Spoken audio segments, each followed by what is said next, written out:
기사가 하나 떴어요. 아파트를 대출도 막힌다니 내 집 마련 물 건너간 신혼부부 울분, 이렇게 기사가 하나 떴습니다. 3월 31일자 기사거든요. 3월 29일 대책 비주택의 LTV 적용. 이 비주택의 LTV 적용이라는 게 굉장히 파급력이 큰 겁니다. 여기 국토교통부 자료도 이따가 볼 건데, 비주택이라는 거는 토지 상가가 가장 대표적인데 그것도 LTV를 적용한다라는 내용이고, 아파트 담보대출 막혀서 풍선효과, 청년 신혼 오피스텔로 수요 몰려 LH 사태로 대출 조익이 불똥, 무주택 실수요자 타격 불가피, 용도 연령별 LTV 차등 적용을, 요 기사만 보면 굉장히 공포스러운 내용들이 많이 담겨 있어요. 예, 그렇지 않은가요? 굉장히 공포스러운 내용입니다.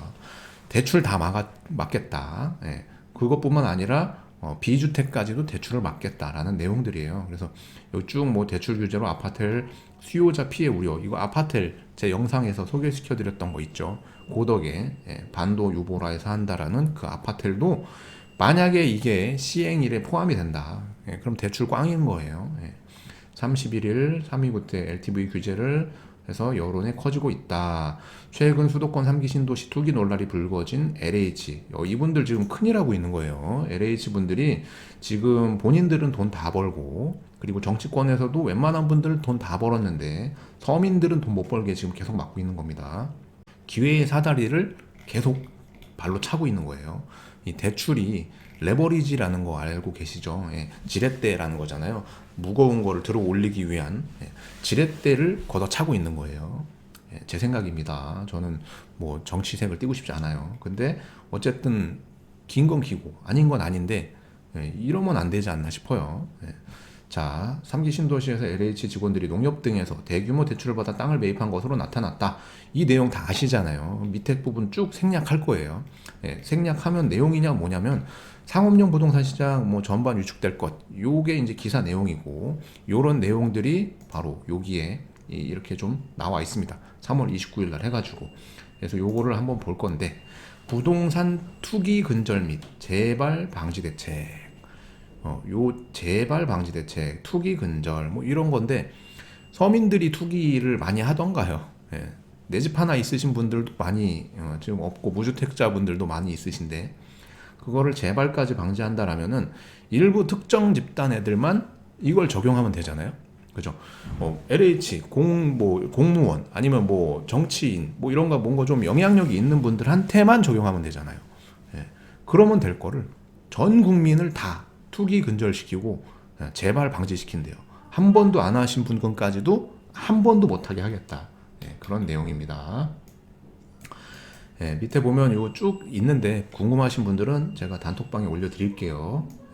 오늘 볼 거는 이 밑에 부동산 관련된 내용이 나옵니다. 공공기관 공공성 및 윤리성 강화 해가지고 심각한 사회적 무리를 일으킨 공공기관 뭐 어쩌고저쩌고 이렇게 공공기관들 관련해가지고 규제하면 될 것 같은데 안 하고, 투기적 토지 거래의 기대 수익 축소라고 나와 있습니다. 뭐 조치법 해가지고 단기 보유 토지에 대한 양도소득세 중과세율 인상 22년도 1월 1일 시행해서 아직 적용은 안 됐지만 22년도에 시행한답니다.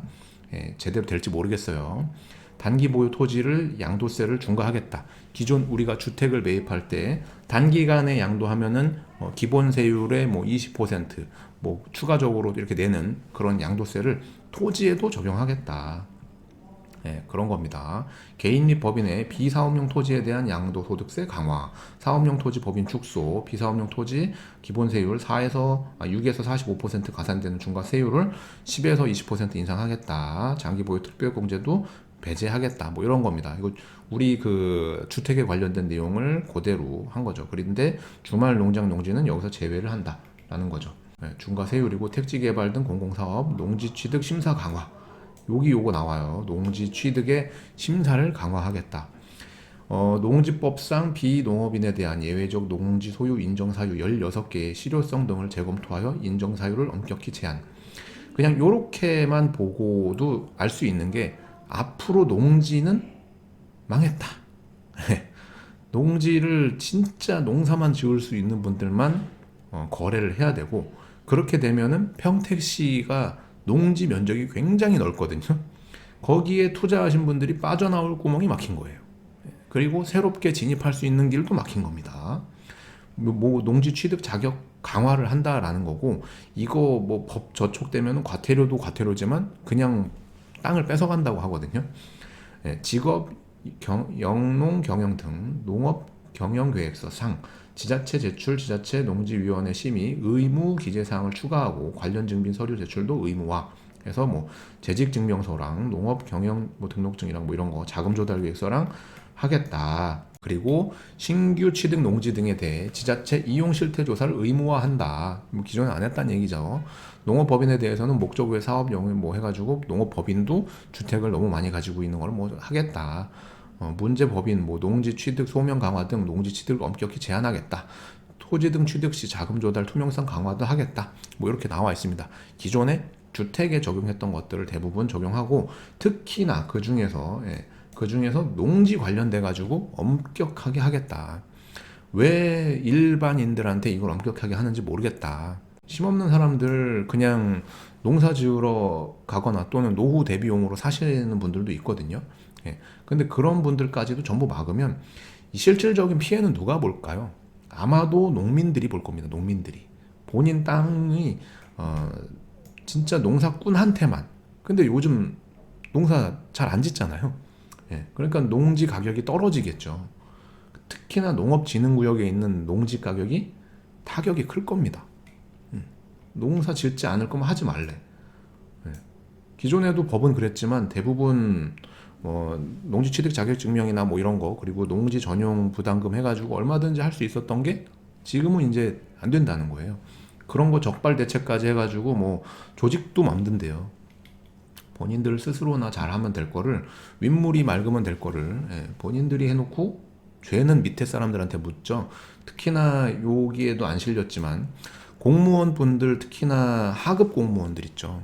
10급, 9급 뭐 이 정도 되시는 이제 그 분들, 그분들까지도 조사를 한다라고 하시는데 굳이 그냥 죄 있는 분들만 잘 하시면 될 것 같은데 그런 게 조금 안타깝다. 그래서 요 국토부 자료 자체는 우리가 잘못했습니다라는 반성문 개념은 하나도 없습니다. 국토부 장관님도 그대로 계신 것뿐만 아니라 반성문으로 나와야 될 게 오히려 나는 잘했는데 일반 다른 사람들이 못했으니 그분들 혼내야겠다. 그분들 적폐다 라면서 뭔가 규제를 한 내용들이 여기 쭉 담겨 있어서 좀 안타깝다. 그런 내용이 좀 있습니다. 그리고 요거는 이제 이런 규제 속에서 최근에 이제 민주당에서 나온 얘기가 있어요. 정부에서 청와대 쪽에서는 규제를 하겠다고 하고 민주당에서는 규제를 완화하겠다라고 합니다. 그러니까는 지금 민심이 안 좋으니까 뭐 지금 서울시장이나 부산시장이나 뭐 이런 큰 굴지의 시장님들이 뭔가 여론조사에서 안 좋고 이거 당장 내년에 있을 선거라든가 이런 거에 안 좋을 것 같으니까 지금 막 엇박자가 나요. 정부에서는 5년 동안 쭉 밀고 나갔던 것들을 한순간에 손바닥 뒤집을 수 없으니까 그냥 밀고 나가겠다고 하는데 지금 민주당 쪽에서는 이대로는 안 될 것 같으니까 뭔가 규제를 풀려고 해요. 대선 후보이신 분이죠. 이분 나오시겠죠. 나오실 것 같은데 어쨌든 간에 규제를 풀겠다라는 뉘앙스를 얘기합니다. 집값 치솟고 나서야 장기 1주택자까진 대출 완화하겠다는 여당 해가지고 이것도 3월 31일 날 나온 거예요. 국토교통부에서 3월 29일 날 그 국무총리님하고 각계 장관들이 나와가지고 반성문 아닌 반성문을 쭉 읽고 그 이후에 바로 이틀 있다가 규제를 풀겠대. 이 뭔 말이지 싶더라고요. 그래서 무주택자 내용은 이렇습니다. 무주택자 분들한테 대출을 지금보다 더 해주겠다라는 거고, 그리고 장기 1주택자, 이 중에 장기라는 거는 1주택을 7년간 보유하면 장기입니다. 그래서 그분들도 대출을 완화해주겠다. 이거 굉장히 좋은 제도고 그동안에도 이걸 왜 안 했는지 모를 정도로 좀 이제서야 한다라는 생각이 들죠. 다주택자분들은 뭔가 재산 증식을 하는 데 있어서 굉장히 그런 레버리지를 잘 이용하시거든요. 은행 대출이라든가 뭔가 활용할 수 있는 것들이 많아요. 자금 여력도 많이 좀 있으시고. 근데 무주택자라든가 또는 그냥 1주택이신 분들, 선량한 분들까지도 지금까지 계속 피해를 보고 있다가 이제서야 좀 대출을 풀어주려고 하는 이유가 뻔하죠. 지금 민심이 안 좋아요. 표가 안 나올 것 같으니까 이런 얘기들이 나왔습니다. 그러니까는 지금 같은 당이라고 해도 될 청와대에서는 규제를 강화하겠다. 근데 표가 안 나올 것 같으니까 한쪽에서는 완화하겠다. 이러고 있어요. 자, 중요한 건 뭐냐면 강화를 하든 완화를 하든 중요한 게 있습니다. 포인트가 있거든요. 팩트는 뭐냐면 누가 되든 다음 정권은 완화를 할 거라는 게 거의 분명하다는 거예요. 지금보다 더 완화를 하겠다. 집값이 그럼 가만히 있을 리가 없습니다. 지금보다 규제를 완화한대잖아요. 정부에서는 강화를 한다고 하는데 그거는 뭐랄까 그냥 체면을 위한 것 같고, 나머지 지금 뭐 대선 후보건 뭐 민주당은 당연히 지금 뭐 완화 정책을 나오고 있고, 또 건다나 또 국민의힘도 대선 후보가 나올 텐데 100% 완화를 얘기할 겁니다. 자, 그랬을 때 우리가 부동산을 바라봤을 때 물론 서울뿐만 아니라 전국적으로 이게 부분적으로 규제가 풀리겠지만 생각해 봐야 될 게 있죠. 야, 지금 뭔가 부동산 분위기가 안 좋은데 여기에서 뭔가 획기적인 방법이 아니라 대출이라든가 뭔가 이런 거를 완화해 주려고 하는구나. 재건축도 빨리 한다고 하는데 멀쩡한 집은 아니죠. 오래된 집을 부시면 기존에 거기 살고 계셨던 분들이 주변으로 쫙 옮겨갑니다. 전세값이나 월세값이 올라가겠죠. 자, 전세 월세 가격이 오른다. 매매 가격이 가만히 있겠습니까? 재건축을 속도 있게 빨리 한대요. 빨리 부신대요. 그리고서 빨리 건물을 짓는데요. 못해도 5년 이상, 길면 10년 걸리는 재건축을 단기간에 해가지고 뭔가 빨리 성과를 내겠다고 하는데, 그러면 기존에 살던 분들은 옆으로 가잖아요. 그럼 전월세 값이 올라갑니다. 전월세 값이 올라가면 매매가가 올라갑니다. 이 순서대로 가는데 거기에다가 규제를 강화하는 게 아닌 완화를 할 것 같은 분들이 계속 나오고 있어요. 그러면 답은 뻔하죠. 지금도 관망을 하고 있다라면은 더 이상 관망할 시간이 없다. 뭔가 우리가 대책을 세워야 된다. 그겁니다. 그래서 평택에 만약에 부동산이 없으면 그 윗지역이어도 수원, 뭐 동탄, 그 이상 서울, 밑으로는 세종, 부산 뭐 이런 데까지 봤을 때 부동산이 없는 거는 이거는 내 몸에 휘발유를 붓고 그냥 불구덩이로 한 발씩 가고 있는 이런 거가 되는 거예요. 왜냐하면 지금보다 규제를 대출이 됐건 뭐가 됐건 완화시킨다고 할 것 같은데 그렇게 됐을 때 집값이 가만히 있을 리가 없고, 무주택이나 뭔가 자산 형성이 안 돼 있다면 그냥 다른 사람들이 제트기 타고 날아가는 거를 그냥 멍하니 지켜봐야 되는 겁니다. 이거는 평택뿐만 아닌 것 같아요. 제가 봤을 때 현재 이 흐름이 물론 뭐 당장 요번 달에 이제 시장 선거 끝나 보면 거의 분명해질 것 같아요. 거의 뭐 제가 봤을 때는 민주당이 시장이 안 될 것 같거든요. 특별하게 뭔가 있지 않으면 그 상태에서 뭐 다른 당에서 시장들이 나오고, 심지어는 국회의원이라든가 대통령 선거가 치러지면서 이게 분위기가 바뀌면 완화 정책이 나올 확률이 거의 99%다. 그랬을 때 지금이 옛날이어가 될 수도 있다. 조심해야 된다가 제 생각입니다. 여러분들 생각은 어떠신가요? 제가 오늘 이렇게 얘기하는 게 저는 나름대로 굉장히 이 기사들이라든가 이런 정책의 방향이라든가 그리고 각 후보들이 얘기하는 이런 뉘앙스라든가를 봤을 때 이거는 부동산 가격을 지금보다 더 올라가겠구나 라는 게 그냥 생각이 났어요. 생각이 들어요. 그래서 제 생각과 또 다른 생각이 있으실 것 같은데 여기에서 한 가지 더 덧붙이자면, 정부에서 각종 정책으로 현금 살포를 하고 있거든요. 예, 뭔가 이렇게 국민들한테 직접 재난지원금도 주지만 그거 외적으로도 각종 뭐 인프라 사업이라든가 뭐 뉴딜 사업이라든가 하면서 시중에 돈을 계속 뿌리고 있어요.